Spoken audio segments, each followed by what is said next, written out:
कराची के इलाके गुलशन इकबाल में रिहायशी इमारत के फ्लैट में आग लग गई। रेस्क्यू टीमें जाए बकुआ की जानिब रवाना हो चुकी हैं। तो कराची का ये इलाका है गुलशन इकबाल। शहबाज खान हमारे साथ मौजूद हैं।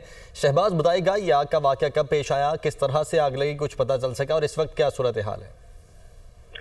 जी बिल्कुल, ये कराची का इलाका है गुलशन इकबाल, जहाँ पे एक मारूफ सुपर स्टोर के ऊपर कायम रिहायशी इमारत की पहली मंजिल पे कायम जो फ्लैट है उसमें आग लगी है। इतला मिलते ही रेस्क्यू 1112 सिंध के 2 फायर टेंडर्स इस वक्त मौके पर पहुंचे हैं और फायर फाइटर्स की जानिब से फ्लैट में लगी आग पर काबू पाने की कोशिशें की जा रही हैं। रेस्क्यू काम का कहना है कि पहली मंजिल है जहां पे कायम फ्लैट है उसमें आग लगी है और जो घर के अंदर रिहायशी लोग थे उनको तमाम अफराद को बाहिफाजत रेस्क्यू कर लिया गया है। कोशिश की जा रही है कि आग पर फौरी तौर पर जो है वो काबू पाया जा सके, जिसके बाद हतमी तौर पर जो है बात सामने आ सके कि आग लगने की वजूहात क्या है।